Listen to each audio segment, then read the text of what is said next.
Kuat Drive Yard's all-terrain walker series was a staple of the Republic military during the Clone Wars.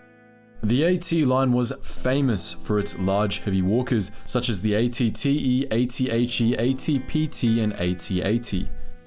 But there were also smaller AT series walkers that were used by the Republic, and one of them put in far more work than any other war machine in the Grand Army of the Republic. We're talking, of course, about the All-Terrain Recon Transport, or ATRT. In this video, we'll be giving you a ride in this highly effective vehicle.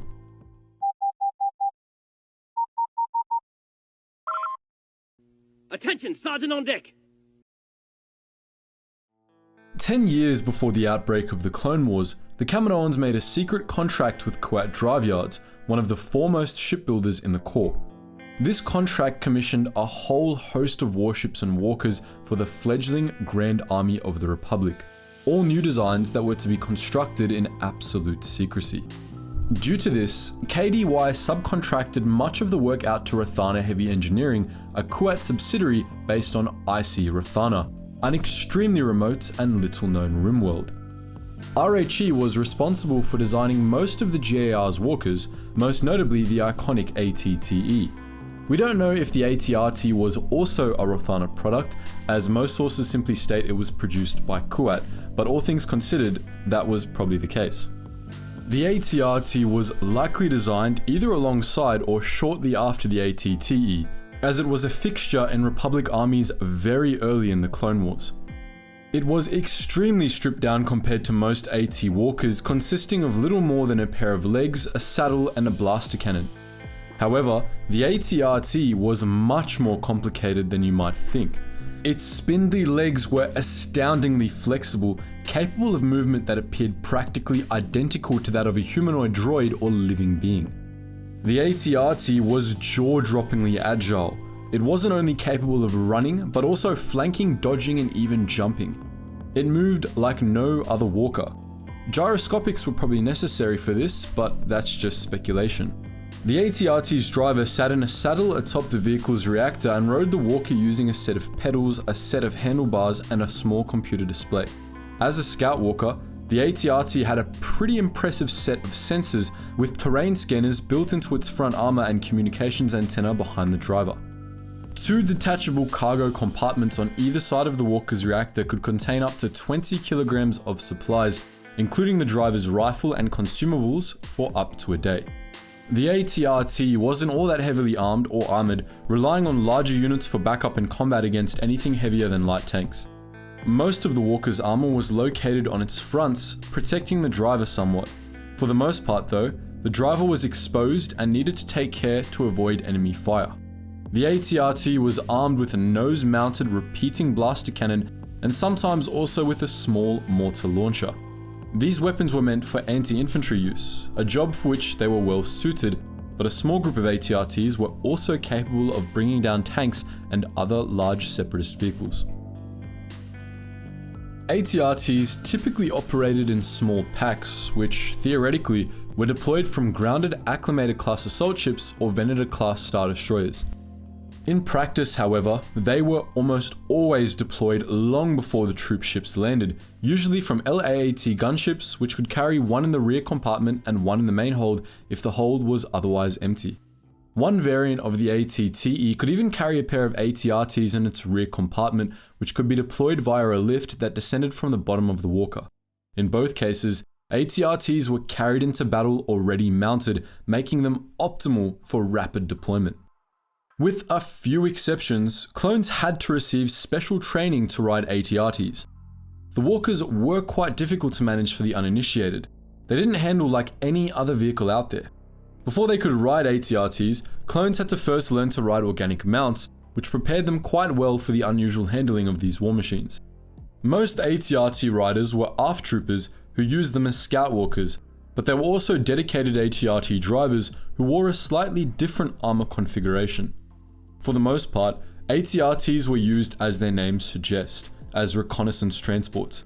They were extremely effective in this capacity, able to cover lots of ground quickly and transmit anything their sensors picked up back to command. They were ideal for quick getaways, which Republic scouts often required.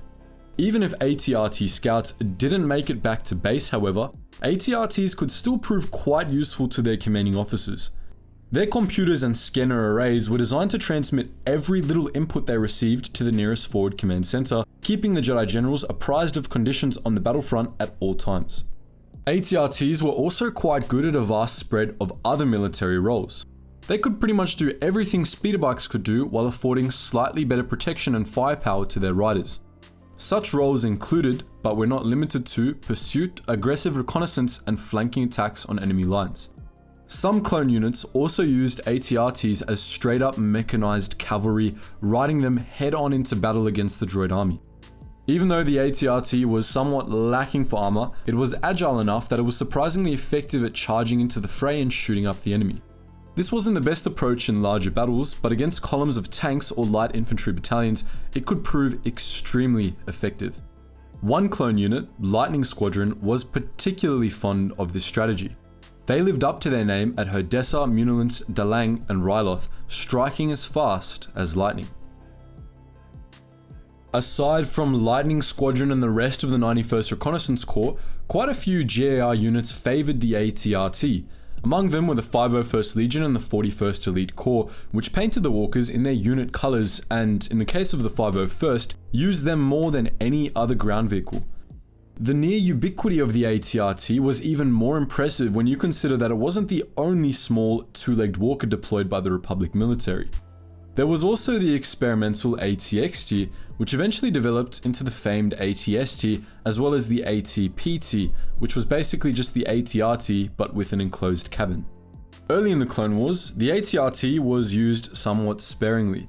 Its first known deployment was with Lightning Squadron in the Battle of Herdessa 6 days after Geonosis, and in 22 BBY it also saw action at Munilance, Dalang, and Christosis, playing key roles in each battle.